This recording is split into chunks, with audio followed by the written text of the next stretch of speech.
Venezuela में भूकंप से महाविनाश आया है। मरने वालों का आंकड़ा 1719 को पार कर चुका है।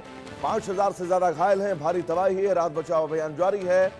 दक्षिण अमेरिकी देश वेनेजुएला में आए विनाशकारी भूकंपों ने भारी तबाही मचाई है। ताजा आंकड़ों के मुताबिक अब तक कम से कम 1719 लोग ऐसे हैं जिनकी मौत की पुष्टि हो चुकी है, जबकि 5000 से ज्यादा घायल हैं। कई शहरों और कस्बों में इमारतें जमींदोज हो गई हैं, सड़कें टूट गई हैं और संचार व्यवस्था गंभीर रूप से प्रभावित है। हजारों लोग बेघर हो चुके हैं और बड़ी संख्या में नागरिक खुले आसमान के नीचे रात बिताने को मजबूर है।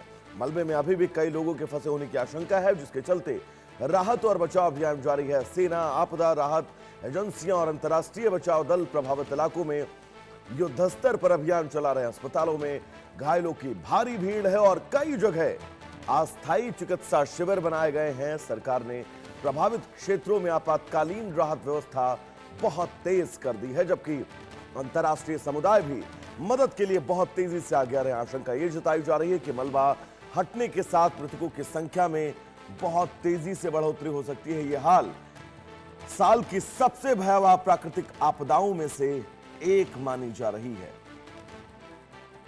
युद्ध स्तर पर राहत बचाव अभियान जारी है, लेकिन जो आंकड़े आ रहे हैं वो परेशान करने वाले। वेनेजुएला में भूकंप से महाविनाश और इस महाविनाश में मरने वालों का आंकड़ा 1700 को पार कर चुका है। यानी कि सबसे महत्वपूर्ण ये कि जो 70,000 लोग लापता हैं, क्या ये वेनेजुएला में आए भूकंप में इन तमाम मलबों के नीचे दबे हैं?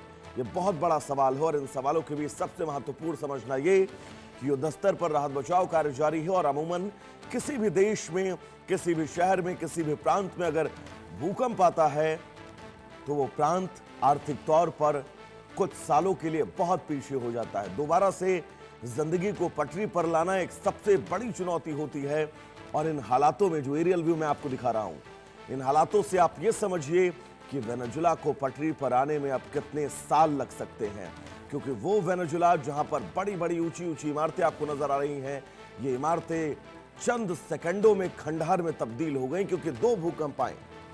पहला भूकंप 7.2 तीव्रता का, जबकि दूसरा भूकंप 7.5 तीव्रता का। और ये दो तस्वीर आपकी टीवी स्क्रीन पर। वेनेजुएला में भूकंप के बाद कैसे समुद्री गतिविधियां बदल गई, आप ये अंदाजा लगाइए। समुद्री गतिविधियों का बदल जाना, इससे आप अंदाजा लगाइए कि उस शहर का हाल क्या होगा।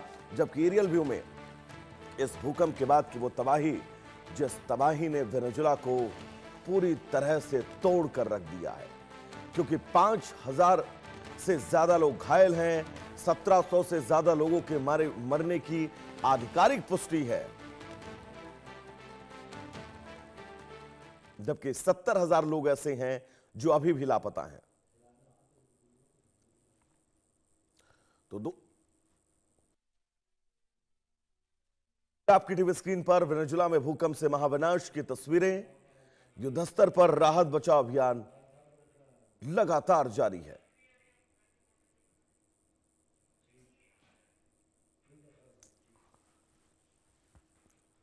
तो तस्वीर वेनेजुएला की, और ये तस्वीरें ये तय हैं आपको परेशान कर सकती हैं, लेकिन आप सोचिए जिनके ऊपर ये हालात गुजर रहे हैं उन लोगों की स्थिति क्या कुछ होगी, क्योंकि महाविनाश आया है भूकंप के चलते। मलबे में अब जिंदगी की तलाश की जा रही है।